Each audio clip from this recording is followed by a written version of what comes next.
Pemirsa, kaifiyah ibadah. Salah satu ibadah yang disyariatkan dalam Islam adalah haji, sebagaimana firman Allah dalam surah Al-Baqarah 196. Wa atimmul hajja wal umrata lillah. Sempurnakanlah ibadah haji dan umroh karena Allah. Dan dalam video ini akan dijelaskan tata cara ibadah haji tamattu atau menunaikan umroh dahulu, kemudian haji sesuai tuntunan Rasulullah Shallallahu Alaihi Wasallam. Yang dimaksud miqat di sini adalah batas tempat untuk memulai ihram, dan para jamaah wajib mengenakan pakaian ihram, serta dilarang mengerjakan sesuatu yang membatalkannya. Bagi jamaah Indonesia gelombang pertama yang mendarat di Madinah, maka miqatnya adalah di Dzulhulaifah atau Masjid Bir Ali. Sedang untuk gelombang kedua yang mendarat di Jeddah, maka miqatnya adalah di dalam pesawat saat melintas di atas Yalamlam. Berikut adalah tata cara mengenakan pakaian ihram. Pakaian ihram bagi pria terdiri dari dua kain, yakni izar yang disarungkan,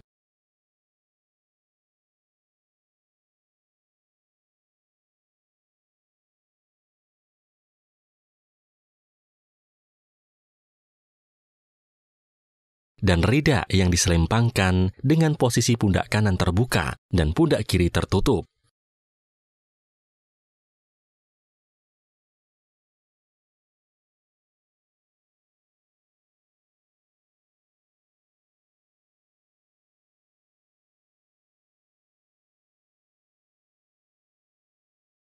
Serta dilarang mengenakan alas kaki yang menutupi mata kaki. Sebagaimana hadits an Ibnu Umar radhiyallahu anhuma, anna an-nabiy sallallahu alaihi wasallam liyuhrim ahadukum fi izarin wa ridain wa na'alaini. Dari Ibnu Umar radhiyallahu anhuma, beliau meriwayatkan bahwasannya Nabi sallallahu alaihi wasallam bersabda, hendaknya kalian berihram dengan kain yang disarungkan, rida yang diselempangkan, dan alas kaki yang tidak menutupi mata kaki. Hadits riwayat Ahmad nomor hadits 4881.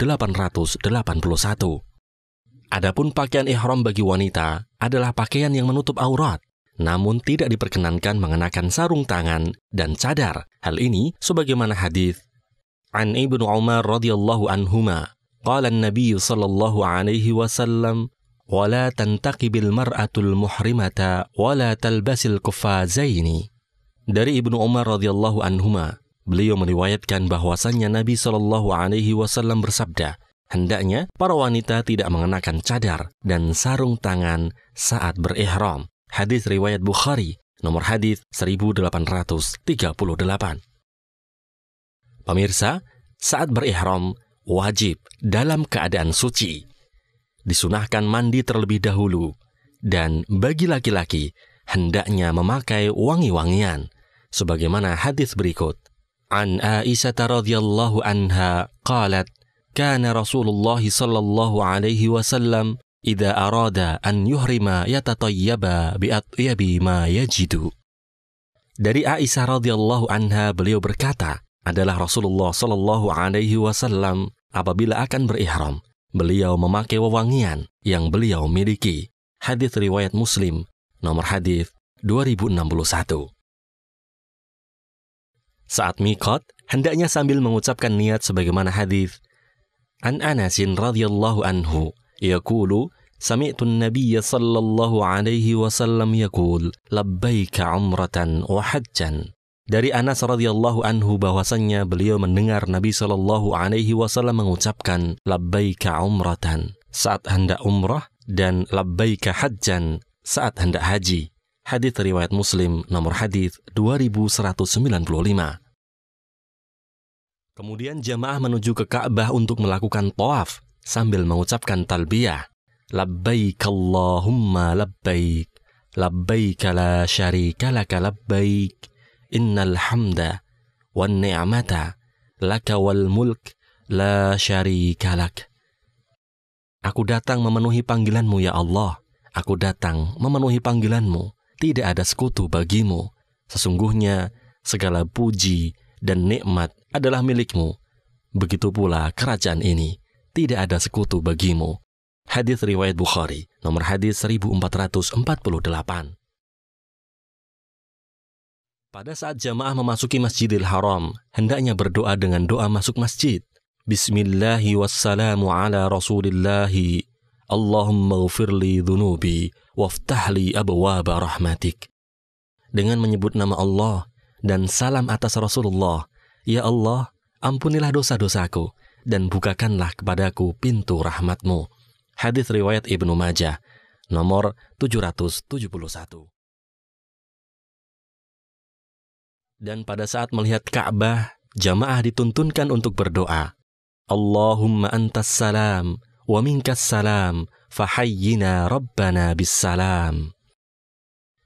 Ya Allah, Engkau adalah pemberi keselamatan. Darimu keselamatan berasal.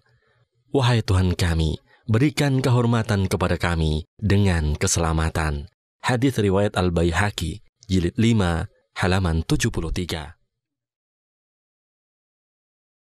Tawaf adalah mengelilingi Ka'bah sebanyak 7 putaran, ditunaikan dalam keadaan suci. Hitungannya dimulai dari garis searah Hajar Aswad, dan jika jamaah mampu untuk mencium Hajar Aswad, maka hendaknya menciumnya. Jika tidak mampu, hendaknya mengusapnya. Dan jika tidak mampu, maka cukup dengan berisyarat dengan tangan dari kejauhan sambil bertakbir.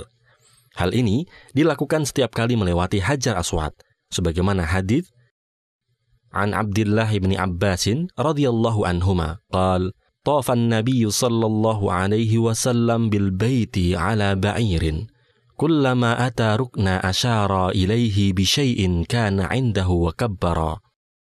Dari Abdullah bin Abbas radhiyallahu anhuma adalah Nabi sallallahu alaihi wasallam melaksanakan tawaf di Baitullah Ka'bah di atas untanya. Setiap kali beliau melewati Hajar Aswad, beliau berisyarat kepadanya dengan sesuatu yang ada pada beliau, lalu beliau bertakbir. Hadis riwayat Bukhari, nomor hadis 1613. Kemudian jamaah mengelilingi Ka'bah berlawanan dengan arah jarum jam. Artinya, Ka'bah berada di posisi sebelah kiri jamaah.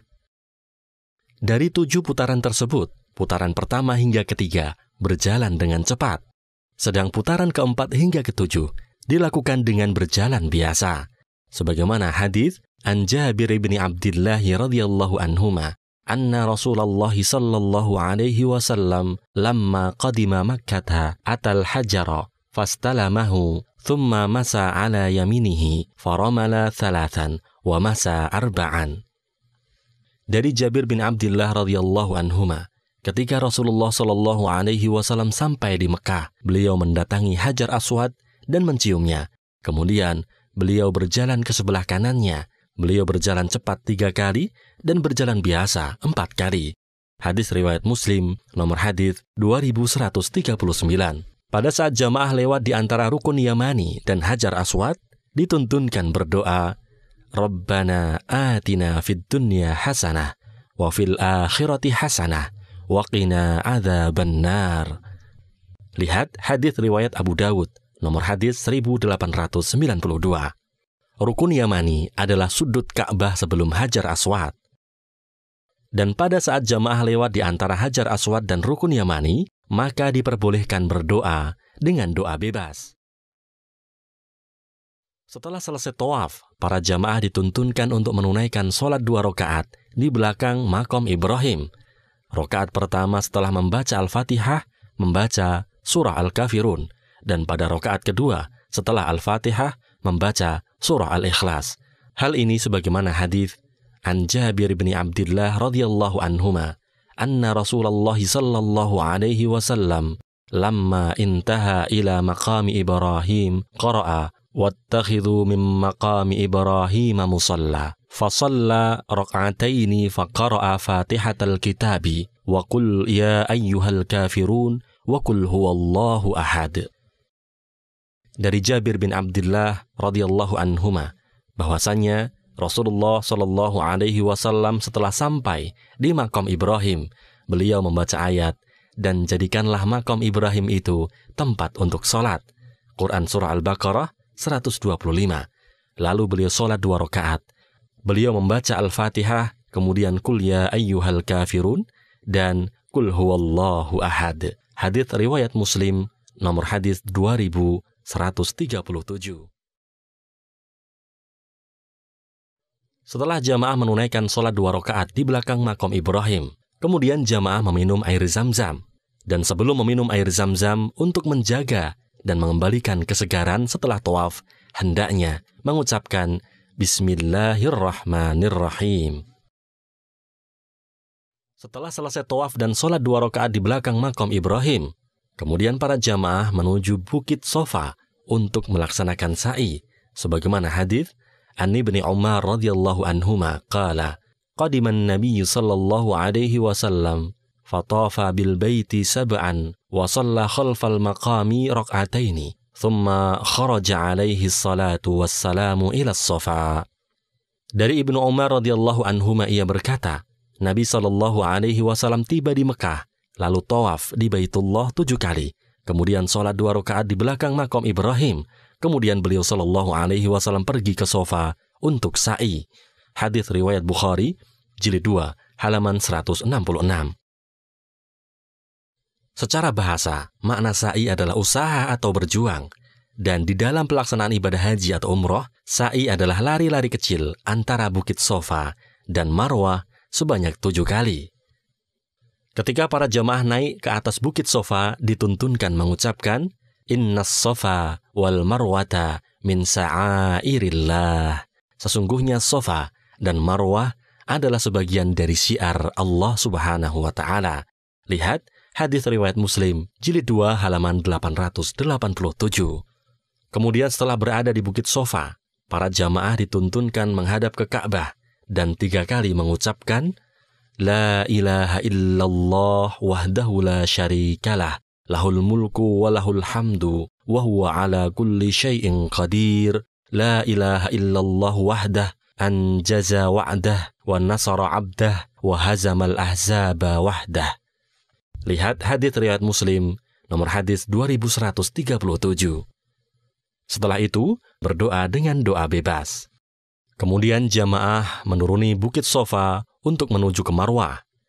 Lari-lari kecil dilakukan pada saat berada di lembah, yang kini atau sekarang ditandai dengan lampu hijau. Ketika sudah tidak berada di lembah atau area lampu hijau, maka jamaah berjalan biasa. Kemudian setelah jamaah menaiki dan berada di atas Bukit Marwah, kegiatan, bacaan dan doanya sama seperti pada saat berada di Bukit Sofa. Demikian ditunaikan hingga 7 kali.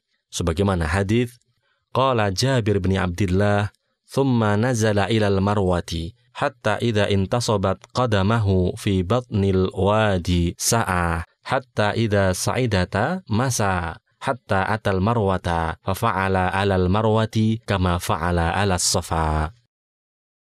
Jabir bin Abdillah berkata, kemudian beliau sallallahu alaihi wasallam turun. Ketika sampai di lembah, beliau berlari-lari kecil. Dan sesudah itu, beliau menuju Bukit Marwah sambil berjalan kembali. Setelah sampai di Bukit Marwah, beliau melakukan apa yang dikerjakannya di Bukit Sofa. Hadits riwayat Muslim, nomor hadis 2137. Setelah selesai menunaikan sa'i, maka jamaah kemudian bertahallul dengan memotong rambutnya di Marwah. Maka selesailah ibadah umrohnya dan terbebas dari larangan ihram. Hingga pada tanggal 8 Zulhijjah atau hari Tarwiyah. Tanggal 8 Zulhijjah atau hari Tarwiyah. Pada hari Tarwiyah, masing-masing jamaah mempersiapkan diri untuk wukuf di Arafah, mandi, mengenakan pakaian ihram kembali, membawa perbekalan yang cukup, dan pada saat akan berangkat ke Arafah, dituntunkan mengucapkan niat haji, yakni labbaika hajjan, sebagaimana yang disebutkan dalam hadits di atas. Ketika sampai di Arafah, para jamaah menempati tenda yang telah disiapkan, dan pada tanggal 9 Zulhijjah, setelah tergelincirnya matahari, para jamaah melakukan ibadah wukuf, yaitu menyimak khutbah wukuf, sholat zuhur dan asar dijamak dan diqashar. Kemudian para jamaah menyibukkan diri dengan banyak berzikir dan berdoa. Ketika sampai di Musdalifah, para jamaah hendaknya tetap memperbanyak zikir, kemudian mencari kerikil sebanyak 49 atau 70 kerikil yang akan digunakan untuk melempar jumroh pada saat di Mina. Para jamaah kemudian bermalam di Musdalifah hingga tengah malam. Setelah lewat tengah malam, para jamaah kemudian bertolak ke Mina. Pada saat di Mina, para jamaah menempati tenda yang telah disediakan. Ketua rombongan dan ketua regu mengadakan musyawarah untuk membahas kegiatan melempar jumroh terkait waktu dan teknis pada saat berangkat. Harapannya agar masing-masing jamaah dapat melempar jumroh dengan baik dan selamat. Waktu melempar jumroh adalah sampai malam hari, dan yang paling afdol adalah waktu duha. Di tanggal 10 Dzulhijjah, para jamaah berangkat ke Jamarot untuk melempar jumroh Aqobah sebanyak 7 kali. Pada setiap lemparannya, sambil mengucapkan lafaz takbir, Allahu Akbar. Setelah melempar jumroh Aqobah, para jamaah kemudian melakukan tahallul, lalu kembali ke tenda, dan sudah diperbolehkan memakai pakaian biasa. Pada tanggal 11 dan 12 Dzulhijjah, para jamaah kembali melakukan kegiatan melempar jumroh. Melempar jumroh pada tanggal ini, waktu yang paling afdol adalah setelah tergelincirnya matahari. Namun, tidak mengapa jika dilakukan di pagi atau malam hari untuk menghindari kepadatan jamaah. Diawali dengan melempar jumroh ula dengan 7 lemparan. Setiap melempar sambil mengucapkan takbir, Allahu Akbar. Setelah selesai, kemudian menepi atau minggir untuk berdoa dengan doa apa saja atau bebas. Kemudian melakukan lempar jumroh wusta dengan 7 lemparan, dan setiap lemparan sambil mengucapkan takbir, Allahu Akbar. Setelah selesai, lalu jamaah menepi atau minggir kembali untuk berdoa dengan doa bebas. Dan yang terakhir adalah melempar jumroh Aqobah sebanyak 7 lemparan juga. Setiap lemparan sambil mengucapkan takbir, Allahu Akbar. Setelah selesai, para jamaah langsung pulang ke tenda. Jika jamaah menghendaki untuk terus ke Mekah dan melakukan tawaf ifadah, maka diperbolehkan. Cara ini dinamakan atau disebut nafar awal. Namun, jika melempar jumroh lagi pada tanggal 13 Zulhijjahnya juga diperbolehkan. Cara ini disebut nafar tsani. Pelaksanaan tawaf ifadah sama dengan pelaksanaan tawaf sebagaimana telah dijelaskan di awal. Setelah tawaf, kemudian sholat 2 rakaat di Maqam Ibrahim. Setelah selesai menunaikan tawaf ifadah dan sholat 2 rakaat di Maqam Ibrahim, lalu jamaah melaksanakan sa'i kembali. Pelaksanaannya sama dengan pelaksanaan sa'i sebagaimana telah dijelaskan di awal. Hanya saja, setelah sa'i tidak ada kegiatan memotong rambut kembali. Dan dengan demikian, selesailah pelaksanaan ibadah haji.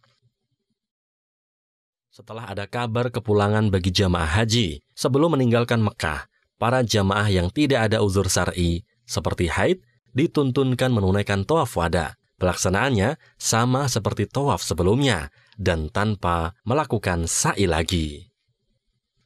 Demikian pemirsa kaifiyah ibadah, tuntunan menunaikan ibadah haji tamattu. Semoga bermanfaat untuk kita semua.